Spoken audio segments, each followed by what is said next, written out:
Rayner, who's Deputy Leader. Deputy Leader Angela. Thank you, Mr Speaker. And many people in the chamber today, Mr Speaker, will think the Battle of Britain is today. But actually, we marked the 80th anniversary of those veterans yesterday. And I want to put on record our thanks to all those who fought for our country in the past. Mr Speaker wants to start by reading the Prime Minister a message that I've received from a man called Keir.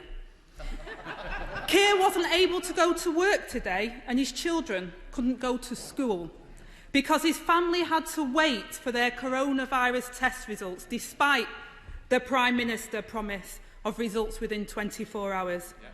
Keir was able to do the right thing and self-isolate and work from home. But other people aren't in this position, Mr Speaker. Many of them are the very people who are getting us through this crisis, like the care workers that I used to work alongside before I was elected to this House.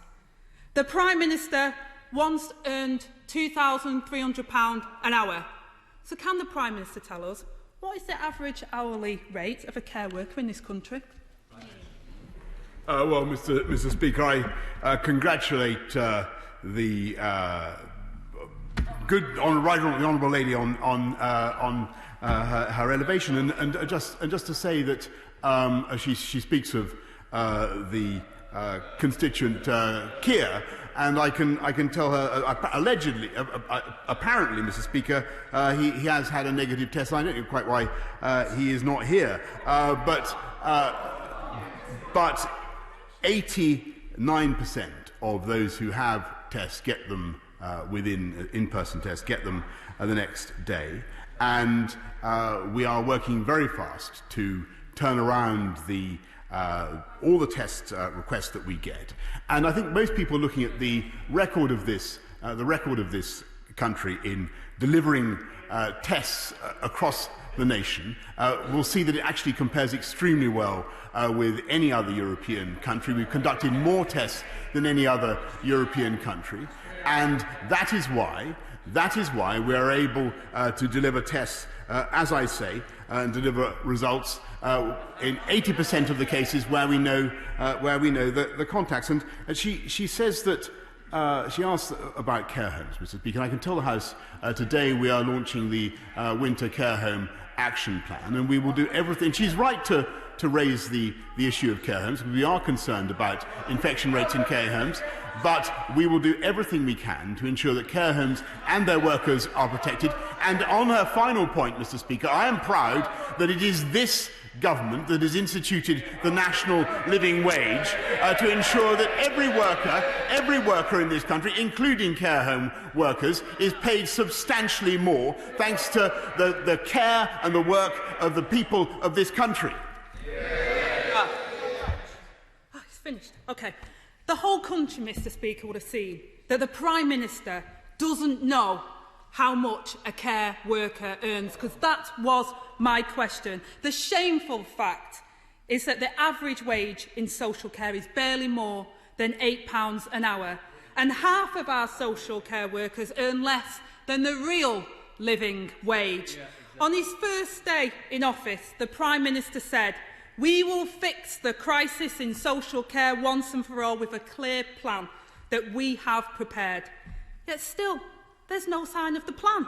And the additional funding to prevent infection is going to run out, Mr Speaker, at the end of this month. So, will the Prime Minister commit today to give our social care sector the funding that it needs now to get through this looming winter crisis? Mr Speaker, she's asking an important point, and we are concerned about the rates of infection in care homes. Clearly, they've come down massively since we instituted the £600 million care home action plan. Tomorrow, we will be announcing a further, as I say, a winter care home action plan, and it won't surprise her to know that we want to see a toughening up of the rules governing the movement of workers from one care home to another. We want to make sure that we protect care homes from further infections, and that is the right thing to do. And I pay tribute to all the care home workers in this country for what they've done to help us bring down the disease. And we will make sure, Mr. Speaker, and as we have done over the last few months, that they get the PPE that they need, that they get the guidance that they need, and they get the cash that they need. And that's what this government is committed to doing. Angela Rayner. Well, Mr. Speaker, I do welcome the Prime Minister's comments, but I must say to the Prime Minister, get some skates on it. Those care workers are still not getting the PPE they need. They're still not getting the testing they need. So I urge the Prime Minister to get on top of this problem now, before the winter crisis hits. The Prime Minister has put his faith in Operation Moonshot, but meanwhile, on planet Earth, there was no NHS tests available for several high infection areas, including Tameside and Oldham, in my own constituencies. In July, the government promised that there would be weekly tests in care homes, and they promised this for September. So can the Prime Minister confirm, yes or no, do all care homes in this country have weekly tests? Well, Mr. Speaker, yes, to the best of my knowledge, care homes in this country should get weekly tests for all staff members and tests every 28 days for those who are in the care homes, the residents in the care homes. And, Mr. Speaker, of course, she's right to express the frustration of people across this country about the massive demand there is now for tests, and it has hugely increased. I think everybody can see just in the last few days a colossal spike in the number of people who want tests and who want to ascertain whether they've got coronavirus. And what we're trying to do now is meet that demand at record speed. And just in the last couple of weeks, we've increased the capacity of our testing systems by 10%. We've got 4 new labs that we are building in Newport, in Newcastle, in Charnwood, and in Brant's-Bridge. And we want to get up, just so she knows the scale of the ambition, we want to get up to 500,000 tests per day by the end of October. Now, as I say, that is a huge, huge number, and I really do pay tribute to all those who are delivering it. And I know that the opposition benches like to make these international comparisons. I would just repeat, Mr. Speaker, that we are testing more than any other European country. No. Well, Mr. Speaker, I heard what the Prime Minister had to say, but I have to say to him yesterday, the Chief Executive of Care England said, we were promised weekly testing for staff. That has not been delivered. Time and time again, he makes promises and then breaks those promises. In June, he told this House, I can undertake now to get all tests turned around in 24 hours by the end of June. They've had 6 months, Mr. Speaker, to get this right, and yet the Prime Minister still can't deliver on his promises. The Health Secretary said yesterday it would take weeks to sort the situation out. Well, Mr. Speaker, we don't have weeks, but the government's latest figures show that there were an average of 62,000 people tested per day, not 500,000. The Prime Minister has said that testing capacity is at 300,000, but the average is 62,000 a day. How does the Prime Minister explain this? Mr. Speaker, we have delivered on, as I say, the most thoroughgoing testing regime anywhere in Europe, and we now have capacity. I think capacity has gone up from 200. The number of tests per day conducted, not capacity, has gone up from 210,000 last week to 240,000 this week. And just to repeat the statistics, we're now per 1,000 people, Mr. Speaker. This country is testing 2.54, Germany 1.88, Spain 1.91, and France 1.89. In other words, we are delivering exactly what we said we would do. What is happening, Mr. Speaker, is that the British people, quite understandably, are responding to that system with a huge surge in demand, and so it's very important that everybody follows the guidance about when they should be getting a test. The guidance sent out by Public Health England, which has been sent to schools, and from the NHS Test and Trace. Angela Rayner. Well, Mr Speaker, once again I see that the Prime Minister says it's somebody else's fault. It's the public that are using up the tests. These were the government's own figures and own targets, Mr Speaker, that they failed on. And the next time a man with COVID symptoms drives from London to Durham, it'll probably be for the nearest COVID test. Now, Mr Speaker, I want to start to move on to another very serious issue. Alongside the tragic stories we've heard of relatives dying alone in care homes and people not being able to say goodbye to their loved ones, we've also heard from mothers who have had to give birth without the support of their partners or their family.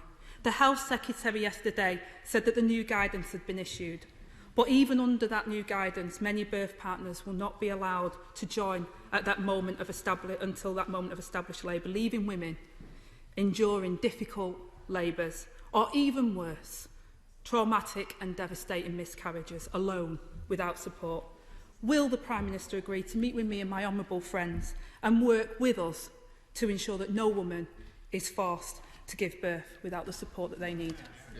Well, Mr Speaker, she's absolutely right to raise the issue that she does, and I, the members across the House will share her feelings entirely. I totally agree that birth partners should be able to attend the birth. That's why we changed the guidance in the way that we did. But of course, I'm very happy to encourage cooperation between her and my right honourable friends in the Health Department to take the matter forward. But I perfectly understand the point that she makes, and she's entirely right.